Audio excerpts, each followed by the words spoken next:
Bonjour à tous, on commence donc avec la visite surprise de Volodymyr Zelensky ce dimanche aux Pays-Bas et au Danemark. Le président ukrainien a fini par obtenir ce qu'il réclamait depuis des mois, la promesse d'une livraison d'avions de combat F-16. Kiev devrait en recevoir plusieurs dizaines. Il reste toutefois encore quelques détails à régler. On voit ça avec Axel Simon. Alors cette initiative toutefois n'intervient-elle pas trop tard alors que la contre-offensive ukrainienne est en cours? Écoutez la réponse d'Alexandre Vautravers, spécialiste des questions militaires.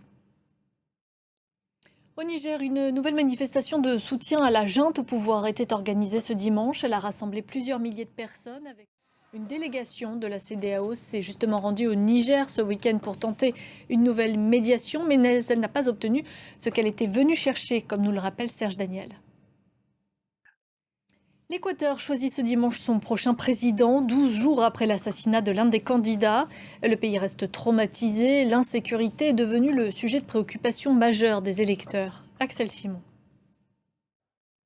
Au Guatemala aussi, on vote ce dimanche pour le second tour de la présidentielle. Deux sociodémocrates s'affrontent, Bernardo Arévalo et Sandra Torres. On va retrouver sur place notre correspondante Aurore Bayou. Aurore, comment se déroule cette journée de vote ? Est-ce que vous pouvez me rappeler? Aurore, est-ce que vous nous entendez? Vous êtes à l'antenne. On voulait savoir comment se déroulait cette journée de vote.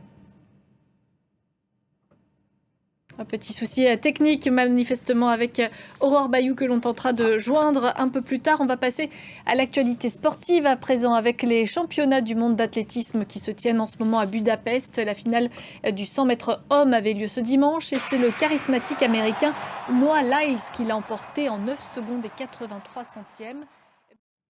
Du football également ce dimanche avec le sacre de l'équipe féminine d'Espagne. La Roja a remporté la Coupe du Monde en Australie face aux Anglaises. Une victoire à 1-0. Thibaut Francesquet. Un autre événement qui se rapproche, les Jeux Olympiques de Paris 2024. Pour l'occasion, les autorités françaises se sont lancées un défi de taille, organiser plusieurs épreuves dans la Seine. Alors des tests ont lieu en ce moment dans la capitale, mais pour l'instant, ce n'est pas très concluant. L'eau est de trop mauvaise qualité. Thibaut Francesquet.